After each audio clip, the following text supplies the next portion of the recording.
Coucou tout le monde, j'espère que vous allez bien. Encore me voilà avec ce fameux tank. Vous voyez, je le lâche pas, hein. Je suis tombé amoureux, je crois, ce tank là. Donc là, je vais un petit peu énerver tout simplement la petite base militaire. Vous allez me dire, mais qu'est-ce que tu vas encore effectuer, Buddy? Donc je me suis équipé d'un hélicoptère d'escorte qui va me servir strictement à rien du tout, que j'ai payé 50 000 dollars. Pardon, 50 000, oh, je commence à m'enflammer. 5 000 dollars. Donc c'est quand même un investissement super cher. Pourquoi? Pour rien. Pour rien et pour rien. Tu vas me dire, ouais, mais Buddy, comment ça se fait que c'est pour rien? Bah, tout simplement, tu vas le prendre et il va pas te couvrir plus que ça. Donc, c'est quand même limité. Donc, je trouve qu'il y a quelques trucs qui servent forcément pas à grand chose sur le jeu. Donc, après, c'est à vous de prendre vraiment les bonnes choses en fait. Donc, là, je vais un petit peu m'amuser avec le tank. Je vais un petit peu embêter l'armée. Parce que beaucoup me disent, fais un petit carnage quand même. Fais un petit carnage. Ça commence bien. Donc, je suis en train de vous proposer un petit feu d'artifice vraiment sympa. Donc je vous dis franchement, la base militaire, pour être vraiment immunisée au niveau des dégâts, il faut se placer en hauteur en fait, parce qu'ils n'ont pas forcément le temps de vous voir. Donc il faudra rester tout simplement sur la colline, là où je suis situé, pour pouvoir tout simplement dégommer un maximum de jeeps, de chars, etc. et de convois militaires. Parce que si vous commencez à descendre un petit peu plus bas, donc vous allez voir dans la suite de la vidéo bien sûr, je vais descendre un tout petit peu plus bas et là vous allez me dire, ah ouais d'accord, pas mal. Donc je voulais un petit peu m'amuser, hein. Je me suis dit, bah attends, je vais me taper un petit délire, je vais embêter la base militaire. Et je pensais que en tuant tout ça, comment vous expliquer ça, que j'aurais pas forcément beaucoup de chars et beaucoup de tanks. Ben en fait mon cul, ouais, c'est que plus t'en tues, bah plus il y en a. Tu te dis putain, c'est quoi cette base? C'est ça que j'ai jamais compris avec GTA en fait, en multijoueur. Plus tu tues, plus il y en a. D'accord, vous allez me dire, ouais, mais oui, mais c'est évident. Non, c'est pas forcément évident parce que je savais pas qu'il y avait au moins 1 million de soldats sous la map. Donc peut-être que c'est la zone 51, on se croit dans le zone, sur la zone 51, sur le lac asséché à Groom Lake, mais là on n'est pas forcément sur ce genre d'obstacle. Donc il n'y a pas de base souterraine, etc.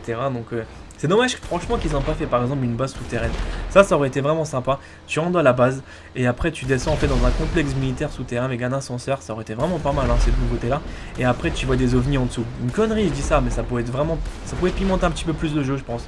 Et après le mec en fait il prend le vaisseau etc. OVNI, ça aurait été vraiment pas mal de se taper des petits délires. Après tu vas sur la lune etc. Non mais là je vais un petit peu loin mais ça aurait été sympa. Ça aurait un petit peu plus fait encore davantage une expérience enrichissante. Oh, des fois j'arrive même plus à parler. Vous voyez hein, c'est ça de faire du live, de commenter sans non plus préparer les textes. Donc on est ça pique. Donc dès que tu te gourres hein. Et franchement je recommence pas moi. C'est à dire que je fais le truc. Tant mieux ça passe pas, bah voilà ça va, c'est pas non plus quelque chose qui est super dégueulasse à entendre. Donc ça va, le mec s'est trompé 2-3 petites minutes. Ça peut arriver à tout le monde. Donc après parler sur un micro, forcément ça dépend comment vous parlez. Donc si vous faites un gameplay par semaine, ça va, vous allez franchement bien parler. Faites-en, allez, commande-en 10-15 par jour, tu vas faire waouh. Au bout d'un moment tu t'emmêles les pinceaux et tu parles pas forcément français. Ça je t'assure, hein, c'est vraiment le cas, hein. C'est ce que je constate, hein. Plus je commande, plus je parle plus français, hein. Bientôt je vais commencer à parler ma propre langue, la body langue. Parce que là, je m'impressionne moi-même des fois le français. Dès que je regarde des fois mes vidéos moi-même. Parce que je regarde aussi, hein, vous inquiétez pas, vous n'êtes pas forcément vous en fait en train de regarder mes vidéos.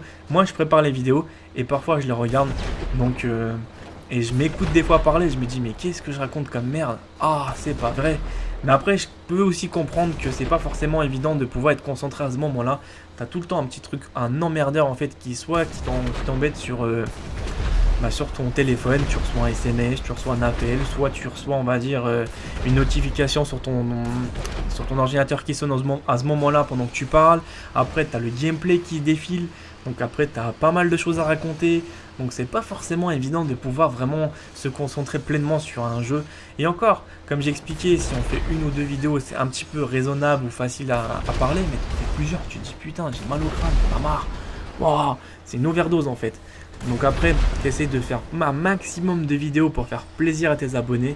Donc après, il y en a qui sont réussis. Après d'autres qui sont un petit peu pas moins bien réussis parce que c'est quand même de la qualité. Mais ce que je veux dire, c'est qu'après tu t'écoutes parler français, tu te dis oh mon dieu. Mais après c'est toujours facile de pouvoir critiquer quelqu'un qui n'a jamais fait de YouTube. Moi au début j'étais quelqu'un, un vrai footiste merde, un vrai footeur de merde. Pourquoi je dis ça? Parce que dès que je voyais un YouTuber, je disais ouais putain je comprends pas, il parle pas français le mec. Je sais pas ce qu'ils ont tous les YouTubers, ils savent pas parler. Et en fait au début c'est marrant, tu souris, tu te fous de leur gueule en fait. En gros, tu dis ouais c'est des comiques, hein. C'est que des mecs qui savent pas parler français, c'est tous des blédards.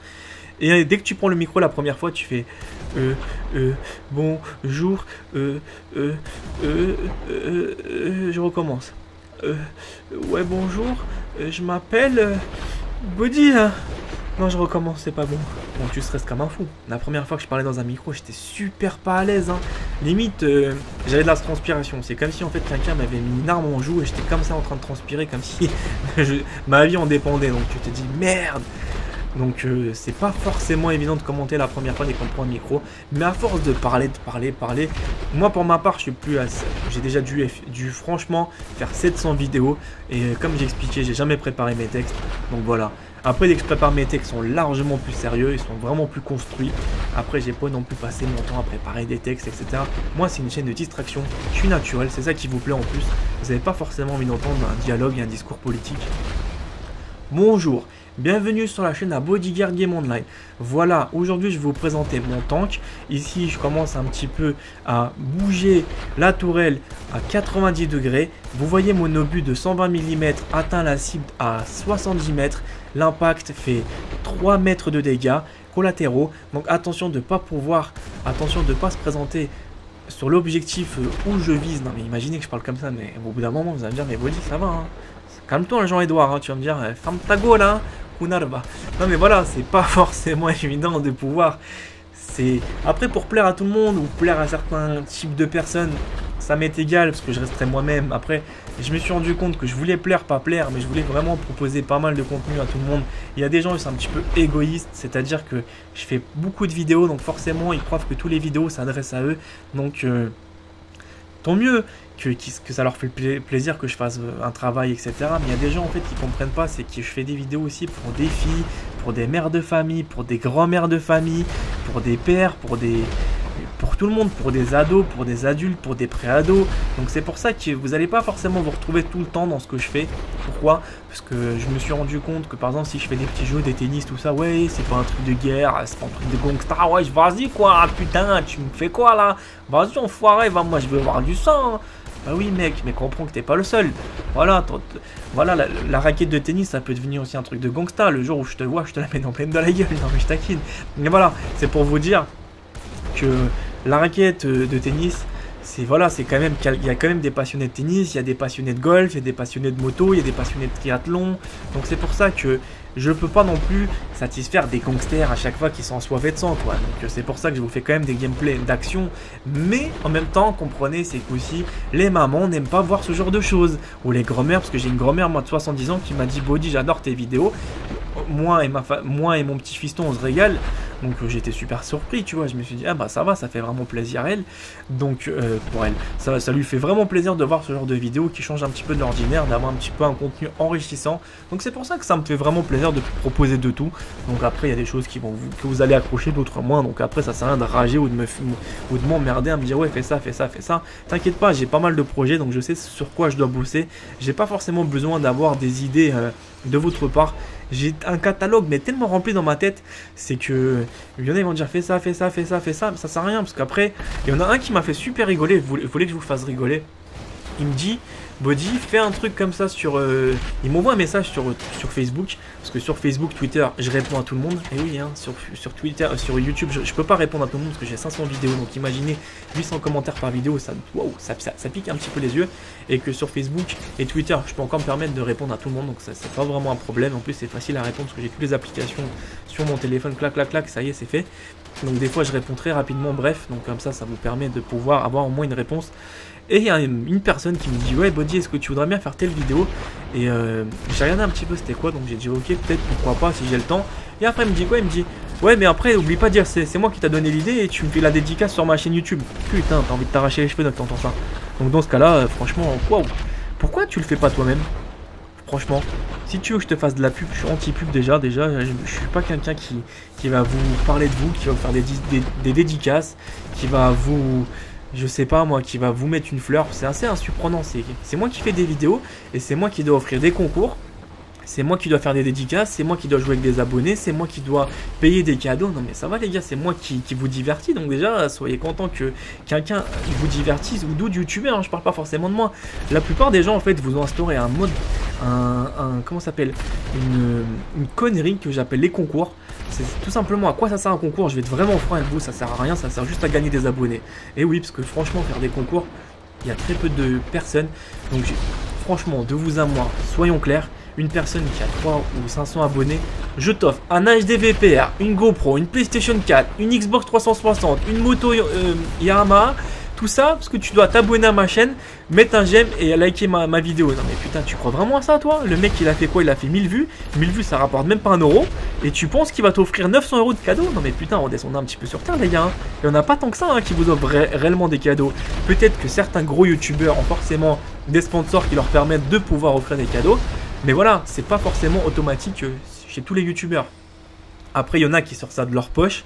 Donc franchement, mais c'est devenu une mode maintenant. C'est-à-dire, offre-nous des concours, fais ça, fais ça. Demande à Jean-Pierre Foucault, à Claire Chazal de t'offrir un cadeau. Parce que vu que tu regardes son journal de TF1, bah tu sais, limite, elle te doit quelque chose, quoi. C'est un petit peu le monde à l'envers, j'ai l'impression. C'est pour ça que je préfère un petit peu dire ce que je pense réellement que de tourner autour du pot, que de faire l'hypocrite, que de vous faire des faux concours, je sais pas quoi. Si vous voulez, je vous fais gagner une BMW demain, il n'y a aucun problème. Je dis voilà, dernière BMW série 5 coupée, valeur 100 000 euros. Ça sert à rien du tout parce que jamais vous l'aurez de toute façon. Ce sera soit mon pote qui l'aura ou soit ce sera le voisin. Ou c'est pareil, il y a des choses aussi qui m'ont fait assez super rigoler sur YouTube. À la recherche d'un talent youtubeur. Ouais, c'est génial. À quoi ça sert? Pour faire le buzz déjà, pour faire parler au niveau de la publicité. Genre faire waouh, regarde, il va essayer de pistonner un abonné, c'est super chouette et tout. Et au final, en fait, il va faire quoi? Il va pistonner son pote. Et ouais, ça s'appelle la carotte, les gars. Cherchez pas, il y a très peu de gens, il y a très peu de youtubeurs qui marchent avec le cœur. Il y en a, bien sûr qu'il y en a, mais très peu. Beaucoup marchent d'une façon égoïste, qui pensent d'abord à pouvoir faire leur truc de leur côté. Ça me regarde pas, j'en ai rien à foutre. Comme j'ai expliqué, moi je sais ce que j'ai dans mon assiette, je ne regarde jamais dans les assiettes des voisins. Mais c'est pour vous dire que les concours me saoulaient pas avec, vous en aurez pas. Pourquoi? Parce que j'ai pas envie de vous faire vendre du rêve pour dire ouais tiens je vais te vendre une Xbox. À quoi ça va servir que je te dise que je vais te passer une Xbox si tu l'auras jamais? Tu vas dire je participe, tu vas mettre un j'aime, tu vas t'abonner à la chaîne. Et encore, je sais que la plupart des gens n'en ont rien à foutre de ça. Parce que j'ai déjà fait des tests, j'ai déjà fait gagner un jeu ou un casque. Et en fait, je me suis rendu compte que les gens en fait s'abonnent que par intérêt, que pour avoir les cadeaux. Et après, dès qu'ils ont eu leur cadeau, ils n'ont pas eu leur cadeau, ils s'arrachent comme si tu n'as jamais existé. Donc ça sert à rien. Donc en fait, les mecs ils te chient à la gueule. Donc c'est pour ça que ça sert strictement à rien de faire ce genre de choses. Donc moi c'est mon point de vue, je préfère vous dire la vérité, les concours tout ça c'est juste pour gagner des abonnés. Parce que vous êtes tous des crevards indirectement, vous êtes attirés par la peau des comment ça s'appelle ça? Par l'appât des gains. Et là vous dites ah il y a un concours donc je vais y aller, je vais essayer de voir si j'aurai la chance de gagner. Eh ben non mec, rien n'est gratuit dans la vie, pense pas qu'il y a toujours quelque chose derrière en fait qui se cache. Donc moi je préfère vous ouvrir les yeux, il y a toujours un vice derrière quelque chose. Les gens n'offrent pas les choses gratuitement, s'il y a quand même une attente derrière, soit une présence de ta part, soit ta participation, rien n'est gratuit. Ok, ça fait marcher une chaîne. Tu fais un concours, t'es sûr que je décolle. Là, si tout de suite, je veux pas vous mentir, je propose un concours, là vous allez me dire, ouais putain, wow, t'as gagné 10 000 abonnés. Ouais, mais bon, c'est bien. J'ai gagné 10 000 abonnés, mais il aurait vendu de la carotte. Voilà, ça m'intéresse pas. Vous voyez ce que je veux dire? Donc après, c'est comme j'ai vu des fois des concours à 8000 euros, quoi. La chaîne, elle rapporte 200 euros et le concours est à 8000 euros. Non, mais arrêtez de déconner, les gars, quoi. Je sais pas, bon, après, bon, bref. C'est pas mes histoires, chacun fait ce qu'il veut. Mais voilà. Donc c'était juste pour faire le point sur ce paragraphe-là. Comme ça, vous savez vraiment ce que je pense des concours. Ça évite qu'à chaque fois vous me dites, c'est comme tu fais un concours, c'est comme tu fais gagner un marsupilami. Ouais. La prochaine fois, je te fais gagner Bugs Bunny et tu viendras chercher la carotte. Non mais franchement, pour être franc, rêvez pas forcément à chaque fois ce que vous allez trouver sur YouTube. Il y a certains youtubeurs qui sont très francs, mais alors d'autres, voilà, ils font ça parce qu'ils n'arrivent pas à s'en sortir. Je peux comprendre aussi. YouTube, c'est pas forcément évident de percer. Donc là, vous vous rappelez ma vidéo que j'ai faite où beaucoup n'ont pas compris. Tout simplement, regardez bien, c'était un truc qui m'avait choqué. Là, j'ai visé avec mon obus. Donc pourquoi j'ai appelé obus nucléaire? Tout simplement parce que, regardez bien l'impact. Je vise le char avec la voiture, ils ont décollé, ils sont projetés à plus de 500 mètres. Et je rigole pas parce que ça a tellement volé haut, c'est que la voiture noire, je sais même pas où il est passé. Et le tank est tellement lourd, vous imaginez même pas l'impact que ça a pu produire. En fait, ça m'a même surpris, c'est pour ça que je me suis dit tiens, je vais faire cette vidéo là. Beaucoup ont aimé, et certains mecs qui n'ont rien compris disaient je comprends pas, ta vidéo elle est inutile. Ma pauvre cloche, déjà achète-toi des lunettes et après tu verras que le tank, c'est pas tous les jours que tu t'envoies un tank sur la lune avec telle puissance, juste avec un obus quoi. Donc beaucoup n'ont pas compris, mais moi ça m'a fait un peu marrer. c'était plus un fail qu'autre chose. Donc c'est pour ça que je voulais partager avec vous. Et voilà, c'était tout simple. Donc la base militaire, sachant qu'avec mon tank je ne peux pas rentrer dedans, je suis un petit peu malheureux. Je pensais vraiment pouvoir envahir, casser tout, mais le portail est fermé et va sauter avec un tank, c'est quasiment impossible. C'est pour ça que je préférais vous montrer un petit peu les positions sur lesquelles vous pouvez vous faire plaisir pour pouvoir avoir quelques médailles de poulet, tir au poulet en fait. Ça va vous permettre de pouvoir après par la suite avoir quelques petits trucs, médailles de ferraille, etc. Donc je sais qu'il y en a qui sont fans de ça. Donc c'est tout ça. Donc les amis, j'espère que ça vous a un petit peu plu cette vidéo. Elle était bref. C'était plus une histoire un petit peu générale. Donc le tank, bientôt ça va être la fin du tank. Comme ça, je vous embêterai pas là-dessus parce que je sais que j'ai fait pas mal de gameplay là-dessus. Mais bon, faut savoir que j'apprécie vraiment le tank. Hein. Donc ça coûte 1 500 000 $. Donc moi, avec ce genre de prix, je me fais plaisir. Donc là, je sais que mon tank est en feu. Mais je vais essayer de courir à poil. Donc déjà, courir à poil sur ce genre de terrain, c'est assez pas évident. Et j'ai toujours le chic de pouvoir vraiment faire n'importe quoi. Les bâtons dynamite, je m'expose trop en fait. Hein. Je suis un imbécile heureux. C'est que je voudrais les déployer, mais à chaque fois, je me fais toujours rouler. Donc Pegasus m'a appelé pour me dire que ton tank body est défoncé. Merci Pegasus, je t'aime, je t'aime, je t'aime, je t'aime. Enfoiré. Donc là, je balance mes C4. Et là, je vais un petit peu faire l'idiot. Le truc qu'il faut jamais faire, c'est sortir à poil dans une zone militaire. Parce que tu risques de te faire vraiment sécher. Et je suis vraiment, regardez le C4, c'est vraiment n'importe quoi.